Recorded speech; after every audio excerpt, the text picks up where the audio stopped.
Your support keeps these stories alive. Like, subscribe, and ring the bell. I've been replaying the last few years of my marriage in my head a lot lately. Not because I'm doubting my decision, believe me, I'm not, but because it's strange how, when you look back with a clearer mind, you start seeing all the little cracks you either ignored or convinced yourself were normal. When Wifey and I first met, she wasn't this way, at least not on the surface. She was charming in that effortless way some people are quick with a joke, always ready to laugh, the type of person who seemed to pull the tension out of a room just by walking into it. I remember thinking, this is the kind of woman you want to build a life with. And in the beginning, we did have good moments. I'm not going to pretend it was all bad. We had nights cooking dinner together in our tiny apartment kitchen, tripping over each other because the space barely fit two people. We'd curl up on the couch to watch old movies and make fun of the dialogue. We even talked about traveling one day, we said, when the timing's right. But there was always something. It started small. She'd make little comments that didn't seem important at the time. Things like, we should really get a bigger place, even though we were barely making rent on the one we had. Or, my mom doesn't like this neighborhood, like her mom's opinion was a deciding factor in our lives. I thought it was just normal couple disagreements. Everyone wants to upgrade eventually, right? Then came the money conversations. Wifey had a way of talking about finances that made me feel like my wallet was an extension of hers. She never asked outright, but she'd make statements like, we could afford it if we just put it on your card, or well, you have the savings, so, and stupidly I let it slide. I figured we were a team, teams share resources. Her mother, my now infamous Mill, was always a presence in our relationship. At first, it was little visits, casual phone calls, but over time her influence crept in. She had opinions on everything: where we lived, how we decorated, what car we drove, and Wifey more often than not deferred to her. I remember one early incident long before all this recent chaos. Mill borrowed one of my tools, a vintage wrench from my late grandfather, because she needed to fix something. Weeks went by, and when I finally asked for it back, she claimed she'd lost it. No apology, no offer to replace it. Wifey brushed it off with, she didn't mean it, you know how she is. I did know how she was, I just didn't realize back then how much that how she is would come to define the future of my marriage. Over time, Wifey started making more unilateral decisions. She'd sign us up for things without asking me first. She'd agree to lend her mom money before even mentioning it to me. I'd confront her about it and she'd spin it around. Suddenly I was the one being selfish, unhelpful, even controlling. The turning point, though, was the house. We were doing fine in the apartment. Sure, it was small, but it was affordable. I thought we'd save up for a few years and then buy something when we were truly ready. But Wifey decided she couldn't stand living there anymore. She pushed for us to rent a house, something way over what I considered reasonable. She talked about having more space, maybe even getting a dog, and how this is the kind of step a married couple should take. I resisted, she insisted, and eventually I caved. It's funny, looking back now, I realize the house was never really for us. It was for appearances, for her mother, for the idea of being the kind of couple who lives in a nice place even if it meant stretching our budget to the breaking point. And once we moved in, the cracks widened. Mill's visits became more frequent. Wifey started hinting, then outright saying that her mother should move in with us someday. I thought it was just talk. But the someday was closer than I knew. I've replayed this moment in my head 100 times, and every time I do, the same thought hits me: this was it. This was the day my marriage became a countdown clock. It started with a phone call from the police. Not for me, for my mother-in-law. Mill had been arrested. I won't go into every sordid detail of what she did that landed her there, but let's just say it involved my personal property, a pawn shop, and her complete inability to comprehend that consequences apply to her too. The short version: she used a copy of our house key, a copy I never gave her, to come into our home while we were out. She went into my office, went through my things, and took a portion of my key collection. And I don't mean keys to the house keys. I mean my collectible key set, a niche hobby I'd been curating for years. Some of those keys were antiques, others were custom-made, and all of them had value, both sentimental and monetary. She took them. She pawned them. I found out only because the police contacted me after the pawn shop owner got suspicious about the items she brought in. He ran a check, saw they might be stolen, and called it in. When I confronted Wifey about it, she didn't apologize, she didn't even look shocked. Instead, she said something that I'll never forget. Well, she probably just needed the money. You can get more keys, can't you? I stared at her, waiting for the part where she realized how insane that sounded, but it never came. The police got involved quickly, and I was told exactly how much the collection was worth and how much trouble Mill could be facing. We're talking felony territory here. They managed to recover my collection intact, thanks to the pawn shop holding onto the items once they suspected they were stolen. That part was a relief, but it didn't erase what she did. When Mill was released on bail, she acted like nothing happened. She played the victim to wifey, claiming I was blowing it out of proportion. She never once admitted she was wrong. But here's the kicker: wifey paid her mother's bail with money from our joint bank account. Not only that, but she also covered what Mill owed the pawn shop, again with our shared funds, and then had the audacity to smugly tell me she wouldn't be paying that money back. At that moment, something in me clicked. This wasn't a marriage anymore. This was a partnership in name only, where my role was apparently finance department and punching bag for in-law drama. I knew two things instantly. Mill would never face accountability if wifey had anything to do with it. If I stayed, I'd be dealing with this pattern for the rest of my life. I decided right there that divorce wasn't just on the table, it was inevitable. The only thing left was to make it official. When people talk about divorce, they often describe it as a long, painful, drawn-out process. And maybe it is for some, but for me, once that decision was locked in my head, I wanted it done. No dragging my feet. No, maybe we can work it out. I'd already spent enough time in a relationship where the other person had made their priorities painfully clear. I started looking for a lawyer the very next morning. I'm not one to shop around for weeks. I wanted someone sharp, experienced, and ready to move fast. I ended up scrolling through online reviews over my first cup of coffee, scanning for the same 3 words in every testimonial: tough, efficient, relentless. And that's when I found her. Let's call her A. Her profile stood out immediately, not just because she had a long list of successful cases, but because her former clients kept describing her in almost combat terms. She doesn't back down. She's a shark in the courtroom. If you want someone who will fight tooth and nail for you, hire her. By noon, I was sitting in her office.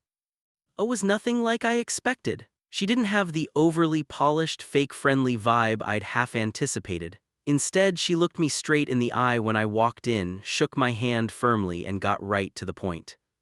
"So," she said, pulling out a notepad, "you're here because you want out, tell me why." I told her everything. The key theft, the pawn shop, the joint account raid, Mill's bail, wifey's refusal to pay it back, her history of unilateral decisions, her plan to move her mother in without my consent, the constant manipulations, the fact that I couldn't trust her anymore, not with my things, not with my money, not with my future. As I spoke, I didn't interrupt. She just kept jotting things down, occasionally nodding. When I finally finished, she leaned back in her chair. "You're sure?" she asked. "Because once we start this, we move forward, no second guessing." "I'm sure," I said without hesitation. Her lips quirked into the faintest smile. "All right then, we'll file immediately. This is going to cost you, I won't sugarcoat that, but when we're done you'll be free, and freedom has a price." I don't know why, but hearing her say it like that made me feel lighter, like I wasn't just reacting anymore, I was acting. We went over the paperwork, the timeline, the strategy. She was already thinking ahead, asking if I had bank records, messages, and any physical proof of Mill's theft. I handed over the police report and the statement from the pawn shop. She took one look and said, "This will do nicely." By the time I left her office, she had everything she needed to get the process started. Walking back to my car, I realized my hands weren't shaking anymore. My chest didn't feel tight. I wasn't wondering what wifey was doing or whether I was making the right choice. I knew I was. This wasn't going to be easy, but it was going to be worth it. Once my lawyer had the wheels turning, my mindset shifted completely. Before, I'd always been bracing for the next blow, another argument, another manipulation, another stunt from Mill. Now I was thinking in terms of strategy. Every move I made from here on out was going to protect me, my property, and my future. Step 1: securing the house. Wifey was still away at this point, staying at some cheap motel after bailing her mother out. I don't know if she was avoiding me, regrouping, or just didn't want to face the cold shoulder I'd been giving her, but the timing couldn't have been better. I called my landlord first. Given everything that's happened, I said, I want to change the locks. He didn't even hesitate. Go for it. I'll make a note on your file, just give me the new key when it's done. 10 minutes later, I was at the hardware store picking out a new deadbolt. 30 minutes after that, I had it installed. The click of that new lock sliding shut was satisfying. I even stood there for a second, hand on the doorknob, letting the silence settle in. Just to be thorough, I sent wifey a text. Change the locks with landlord's permission. You'll get a new key when you're back. Don't give a copy to your mother again. Short, direct, no room for interpretation. Apparently, she didn't bother reading it. She came back a couple days later, pounding on the front door like she was auditioning for a police raid. The doorbell cam caught everything, her face red, eyes wild, shouting my name and demanding I let her in. I just sat back and watched for a bit, coffee in hand, before deciding I'd let her burn off some steam. Eventually, she stopped yelling long enough to pull out her phone and call me. I answered with a calm hello. Why the hell is the door locked? She barked. Because I changed the locks, I said evenly, like I told you in the text you didn't read. That shut her up for a second. Well, let me in. I'm on my way, I said, even though I was already walking back from dinner with my best friend.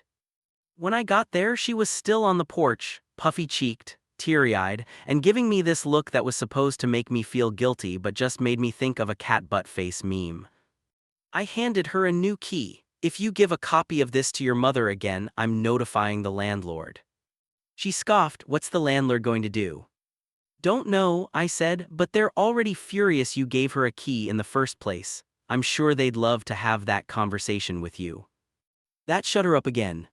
She stomped inside, muttering something under her breath, and I couldn't help but notice, for all her anger, she kept that new key tight in her hand. I wasn't under any illusions, though. This wasn't a victory, this was just the first move in a much bigger game. If there's one thing I learned from watching Mill operate, it's that money is both a weapon and a shield. She'd use it to manipulate, guilt-trip, and corner people into doing what she wanted. Wifey had learned the same playbook. After she used our joint account to bail her mother out and pay off the pawn shop, I knew I had to move fast. Because if she'd do that once without blinking, she'd do it again and again, until there was nothing left. I went to the bank first thing in the morning. I'd already pulled the bulk of my money out the day before, transferring it to an account solely in my name. But this time, I wanted the kill shot to take my name off that joint account entirely. The woman at the counter looked at me over her glasses. Are there any debts or overdrafts on the account? No, I said, plenty above the minimum balance too. She tapped away on her keyboard for a minute, then slid a form toward me. Fill this out. Once it's processed, your name, gone. 5 minutes later, it was done. 10 minutes after that, I was back in my car with a clean break from that financial noose. I even handed my lawyer all the account statements on the same day. She flipped through them, smirking slightly. Good move, she said. Now she can't accuse you of draining it after the fact. It took wifey a couple days to notice. When she did, I knew instantly, not because she told me, but because I heard the sound of her stomping down the hallway like a herd of elephants. She burst into my office. Did you take your name off the account? Yep. Her jaw dropped. Why would you do that? I didn't look up from my computer. Because I don't want to be responsible for your spending, especially when your idea of joint expenses is bailing your mother out of jail. She started packing, waving her hands around. That money was supposed to be for both of us. It was, I said, until you decided you were the only one who got to decide how it was spent. She launched into a rant about trust and partnership, but I could hear the real panic underneath it. She'd been relying on my income to supplement hers. Now that lifeline was gone. When I didn't engage, she slammed the door on her way out. 10 minutes later, she was back, pounding on it again. Talk to me, she demanded. I put on my headphones and turned on some anime, didn't even glance at her. Eventually, the pounding stopped. After that, the atmosphere in the house shifted again. It wasn't just awkward silence anymore, it was silence with a sharp edge. She stopped asking me for anything, but she also stopped pretending we were still a team. Meals separate. Laundry separate. She started keeping more to herself, except when she wanted to argue. I wasn't losing sleep over it, in fact, I was sleeping better. Because for the first time in months, my money was safe. It was only a matter of time before the war over money turned into a war over space. When two people stop being a team, every square foot of a shared home becomes contested territory. And the master bedroom was the crown jewel. It started one evening after another round of her passive-aggressive door slamming. She came into the master bedroom while I was sitting on the bed scrolling through my phone. "I'm taking this room," she announced flatly. I blinked at her. "No, you're not." She crossed her arms. "Yes, I am. I can't sleep in the spare bedroom, it's too small and the mattress hurts my back." "That's your problem," I said, still not looking up from my phone. "You're the one who moved in there after I refused to drop charges against your mother." She narrowed her eyes. "You should be the one to move, I need the space." That's when I set the phone down, got up, and blocked her from touching a single thing in the room. "I'm not giving up the master bedroom when you're the one at fault. This is my space." She reached for my dresser like she was about to start pulling my clothes out. I stepped in front of her, pointed a finger right at her face, and said in a firm, loud voice, "No. The way you talk to a dog about to eat something off the counter." Her eyes widened like she couldn't believe I'd just done that. Then came the tears. "You're demeaning me." I didn't care.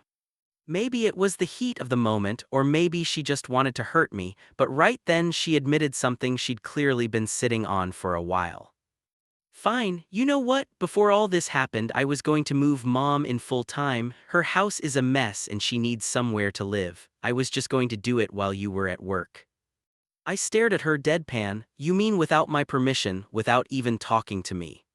She shrugged, actually shrugged like it was no big deal. "We're married, I can make those decisions." "No," I said. "We were supposed to be equal partners. You don't get to make unilateral decisions about who lives in this house when I'm paying half the lease. If you try to move her in, I'll throw all her stuff out immediately." Her face went crimson. She spun on her heel and stormed off into the kitchen where she had a deliberately loud phone call with her mother. I could hear every word from the bedroom, all about how I was heartless and trying to destroy the family. I started moving her belongings out of the master bedroom while she was still mid-rant. One box at a time, clothes, shoes, makeup, all neatly placed in the spare room. By the time she hung up, her stuff was gone from my space. She came back in, saw the empty closet, and froze. "What did you do?" she asked. "Moved you into your room," I said, "where you belong." "You can't do this," she snapped. "I already did."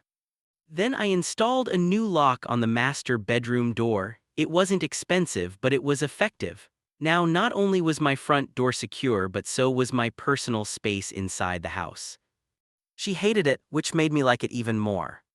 Up until this point, I think wifey still believed this was all just a very dramatic fight. Sure, I'd changed the locks, pulled my money, locked down the master bedroom, and started avoiding her like the plague, but in her mind I was just blowing off steam. She didn't believe I'd actually go through with a divorce. Not until the papers hit her hands. My lawyer and I agreed on one very strategic move: have her served at work. Not out of pure spite, though I'd be lying if I said it didn't give me a certain satisfaction, but because I knew she'd take it seriously if the entire facade of our happy marriage cracked in front of her colleagues. The process server told me later she froze when she saw the envelope. Then she tried to laugh it off, making some half-baked joke about, "Oh, I guess my husband's mad at me," before slipping into her office. But the look on her face said it all. She wasn't laughing when she got home. She came through the door like a hurricane. "You had me served at work. At work, do you have any idea how humiliating that was?" I didn't even look up from my desk. "Good, now you understand I'm serious." "You can't do this," she shouted. "I already did," I said, turning in my chair to face her. "And you made it more than clear where you stand. I've learned something interesting lately: when people show you who they really are, believe them, and you've shown me exactly who you are." Her voice cracked, but not from sadness, from rage. "You think you're so perfect, you think you're the victim here." I raised an eyebrow. "Would you have stayed with me if I did to you what you and your mother have done to me?" She opened her mouth, closed it, looked around like the answer might be hiding somewhere in the living room. Then she tried to deflect, a classic gaslighting move, but I cut her off. "No, we're done. You conned me into marrying you, then let your mother run our lives. I can't be married to a woman I can't trust." That's when she pulled the card I knew was coming. Tears, shaky voice. "You're destroying our family." I stood up. "What family? We don't have kids. You've made it very clear your mother is more important to you than I am. We have no family." She cried harder, louder, theatrical. I walked right past her, went into the bedroom and shut the door. That night she sat in the living room sniffling for hours. I ignored it. By the next morning she'd graduated to the silent treatment. No eye contact, no words, just simmering resentment that seemed to feed her like oxygen. I loved it. It was the most peaceful morning I'd had in months. Once the papers were served, I knew my time in that house was limited not just by choice but by design.